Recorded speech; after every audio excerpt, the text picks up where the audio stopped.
Hello everybody, it's Kate Spencer. I am an author. You can find my books on Amazon, Book Depository and other online places. Look for 12 lessons and 12 lessons later. And if you're a bit of a twihard, you can try and get a copy of Walk In, which is a book that I wrote for my daughter a few years ago when she was too young to read 12 lessons because it's a little bit adult in parts. I'm also the founder of Life and Soul Academy, and I'm a card reading ninja, energy worker, and I like to show up at the beginning of the month to share with you my insights for the month ahead, because I like to close off the month and then kind of get in the zone to see what might be coming in for me. And as we're all part of a collective energy, I share that with the intention that you can take what you need. If some of it makes sense to you and resonates with you, take that on board. And if it's not for you, then that's fine too. So I've got some notes here if you can hear me rustling in the background. I've spent some time meditating and bringing through what it is that I need to work on. So let's see if this might be for you too. So the 4 things that I've written down for me are, the first one is destiny is calling. The second one is manifesting highest good.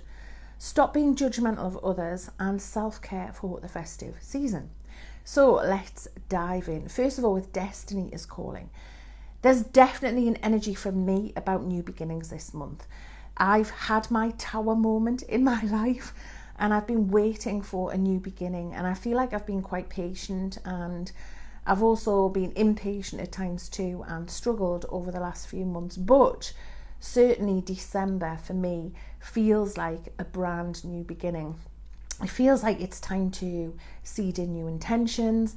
It feels a little bit like New Year come early for me, and there's a release and a relief of the heavy energy, certainly that I was carrying around in my life. It might be because as humans we are getting ready for Christmas, we're looking forwards to connecting and being together with those we love. And, you know, that might have been something that you missed out on last year, or that you had a very, very different experience of. And maybe that's why it just feels lighter, but it does feel lighter to me. And it also feels like it's time for a new beginning. And it feels like destiny is calling. There's a feeling of things coming together, of missing parts of the puzzle coming in. And my human self might be getting a little bit overwhelmed with that at times, but I'm allowing it. So I guess I'm saying, hold the intention that everything is happening for your highest and greatest good, and align with that feeling of destiny and that everything is happening for a reason.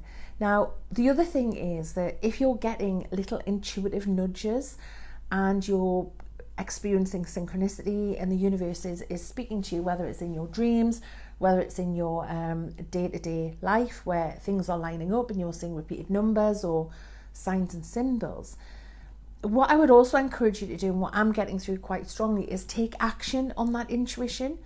So often we get an intuitive thought, a feeling, a nod from the universe, and we don't do anything about it. So when you get that, ask, what is it I'm supposed to be doing right now? And then tune into that and take the action that you need to, because that is the whole point. And how many times have we looked back and thought, I wish I'd taken action when I got that intuitive thought? So intuition is just the beginning. It's the taking the action that helps you to navigate through your life. So think, when you do get an intuitive thought, what is the universe trying to tell me? What's my higher self trying to tell me? What does that mean to me? And it is what it means to you that is really relevant, not what it means to other people, because you got that sign, that signal, that nod, that little coincidence, because it was meant for you. So the next thing on my list is manifesting our highest good, but I've written broad brush approach. Now, so often, and especially coming up to January, a new year, a new beginning that we've all desperately wanted, really, because, you know, we're living in such unusual circumstances. It's time to, usually traditionally at January, get your New Year resolutions together, start thinking about seeding in intentions for the new year. I'm already seeding intentions in now for the next cycle in my life. You don't need to leave that until the 1st of January. You're not going to wake up and everything's going to be totally different. You can do that anytime. But what I'm getting through quite strongly, instead of focusing in a traditional law of attraction way on the specifics of what you want, the universe knows what you want. The universe knows what is in your highest good. So instead of zoning in on those specifics, personally, I'm going to line up to my highest good. I'm going to really spend time meditating, checking my thoughts, checking what I'm putting out there into the universe. And I'm going to line up with my highest good, whatever that is. So the universe already knows that. If you can go really, really broad and you can assure your human self and you can align with the fact that whatever is occurring is for your highest and greatest good. And then even if shit happens, you know that in some way it's for your highest and greatest good. There's an opportunity to learn, an opportunity to release, an opportunity to forgive. Whatever it is that's coming in for you, if you can know that that's for your highest and greatest good, you can line up with who you came here to be in your blueprint much more easily. And a big part of that is releasing resistance to it as well, because as stuff comes along for you, your human self might go, oh my God, I didn't order that. But if it is for your highest and greatest good, it's landed in your lap for a reason. Now, that's not to say that you're attracting a load of bad stuff either. My opinion on law of attraction is this, and again, always take what you need. We think we know all of it as humans. I think the books like The Secret and people like me who talk about it as well, books like 12 Lessons talk about law of attraction. And we believe as humans, we buy into the theory that we know it all. But I think we only know a tiny, tiny little bit of how it works. I believe law of attraction works. I work with energy too. I do manifesting rituals. And I've manifested loads of really good stuff. But I also think no one manifests a tragedy. No one manifests that to happen in their life. And I think sometimes there is a darker side to the light where some of us might imply or believe that we've created that or drawn it in.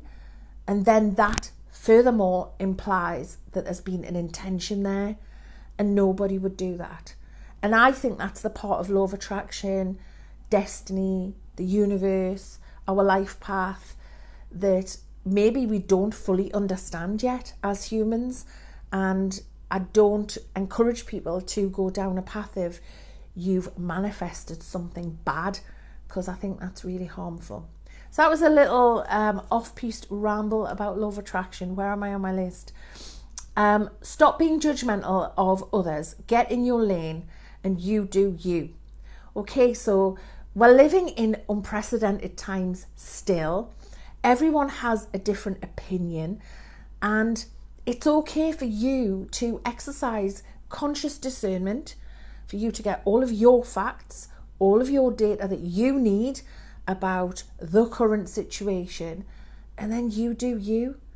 I think the new pandemic that we are experiencing is one of judgment, and I think everyone should get in their lane and do what they need to do, what is right for them, what is right for their circumstances, their family, and their beliefs. Do it consciously, do it with love. Don't be selfish about it. Own your shit, but you do you. And I'm getting that through really strongly. You do you, stay in your lane. Don't compare yourself to other people. Don't worry about what other people are doing. And this is relevant as well for work, especially service work. Don't worry about comparing yourself to other people or your neighbours or your life or people at the school gate. You do you. You came here to live a unique version of a human experience, and that's your job to do that. It doesn't matter what other people are doing. So let go of comparison, get in your lane, and you do you. And then self-care for the festive season. Now, so many of us that are highly empathic actually really liked not having to go to lots of Christmassy stuff last year. A lot of us were quite relieved that we didn't have to do a load of obligation peopling. And you've got to learn from that. What is it that you want to do? What is it that you would enjoy spending your time and energy on? Who do you want to connect with?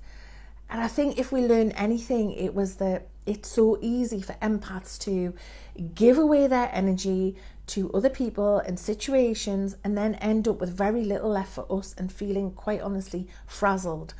And that is the subject that we're looking at in Life and Soul Academy this month, is festive frazzle and how to avoid it.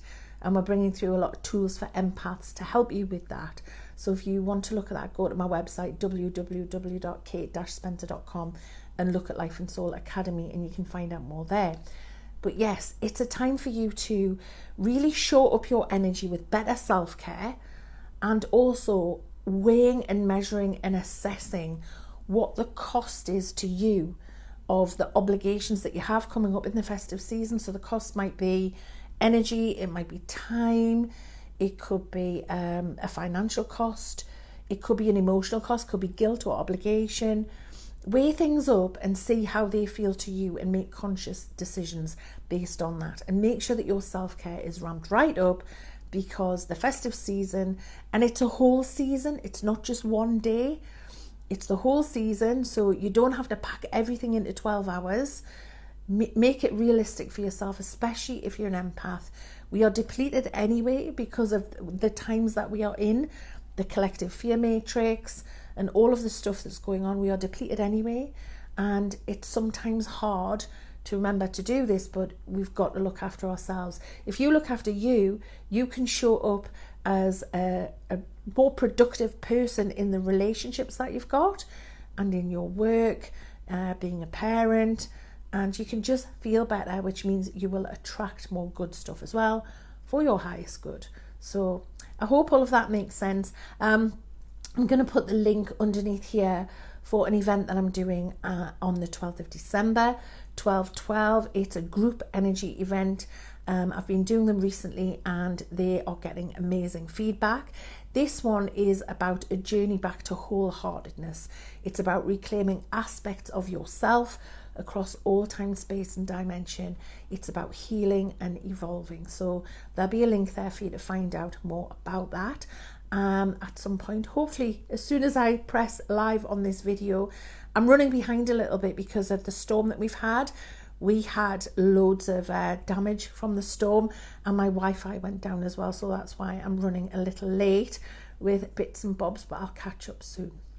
So that's my overview of what is coming in December in terms of energy in 2021. I'm going to draw some cards. I've already drawn them. I've shuffled them and drawn 4 cards for December for us. Okay, excuse me. And here they are. Are you ready? So the first one, light the way. That's gorgeous, isn't it? Let me see if I can get the light right. It's so dull here, even though it's through the day. Light the way. There we go. So this is about your time to shine.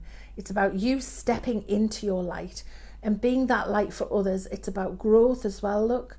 And it's also about new beginnings and not being afraid to step into your light and be a leader. So where do you need to do that? Do you need to do it for yourself? What is it that you need to do for yourself that you need to step up and do? What do you need to do in your family, and what do you need to do in your work? It's time for you to light the way and show the way to other people. The second card is transition. So in a traditional tarot deck, this is the death card. Again, the lighting's a bit wacky. So it's not to be feared. It's actually a really, really good card. It's about endings and beginnings. You can see there that the lotus flowers are opening. It's about your heart opening. As things start to move out of your life, don't resist them. Allow doors to close so that new doors can open. So this could be the death of a cycle, the death of a way of thinking, the death of poor self-care.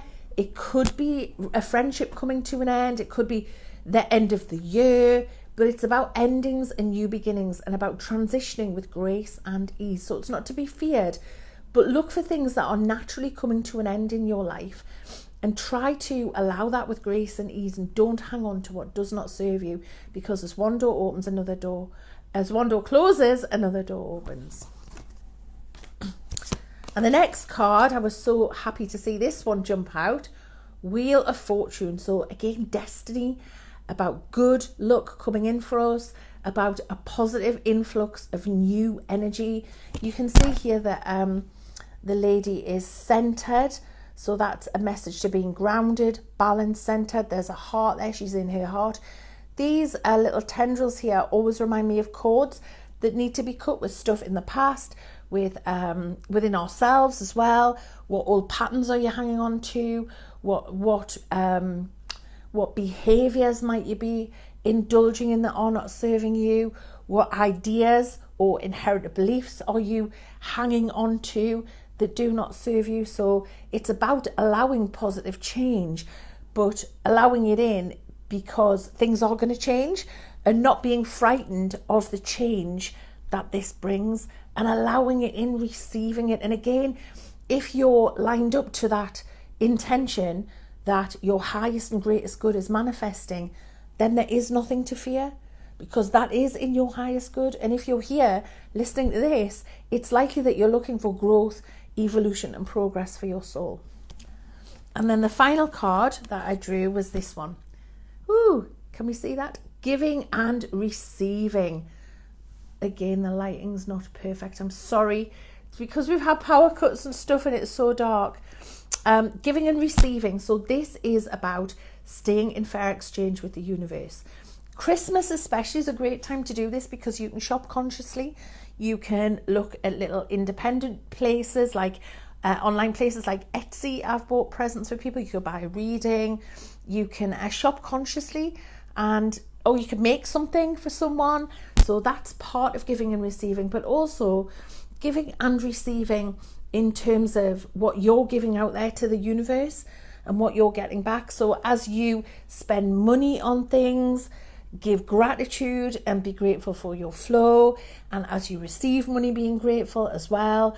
And also, it's not just about money. It can be about time. It can be about energy. It can be doing someone a favor. It can be, so an example of that was our neighbours had a tree blow down in the storm. It was blocking their drive. We went and helped to cut it up and get rid of that tree. They couldn't have done it on their own. And she brought some cakes round, and that was really, really kind and lovely and unexpected. And that's just a little nod to staying in fair exchange. So looking for ways to stay in fair exchange with the universe, not taking more out of the pot in terms of your relationships or life in general and the universe than you are putting back. So looking for opportunities to stay in fair exchange. And the other thing is that you can do this by passing it on to someone else. So say, for example, someone does something really kind to me and they're super helpful. I can pass that kindness on in another direction. It doesn't have to be back to that same person. And that keeps the flow going round and round. So I hope that makes sense. I'm sorry about the dodgy lighting. It was a question of either don't show up or show up with dodgy lighting. So I went for the dodgy lighting, and it's all a little bit homemade. But yeah, I'm kind of, I'm sort of regrouping after the big storm and the loss of internet and all the rest of it. And I obviously need another coffee. And here it is now. So, yeah, that's better. So have a good day. Have a great week and a good month ahead. Please hit the bell, subscribe, leave a comment. It's super valuable if you leave a comment from me on YouTube. Please share this with your friends. And yeah, lots of love from me, and have an amazing month and a wonderful, peaceful, happy, loving Christmas. Okay, lots of love. Goodbye, goodbye.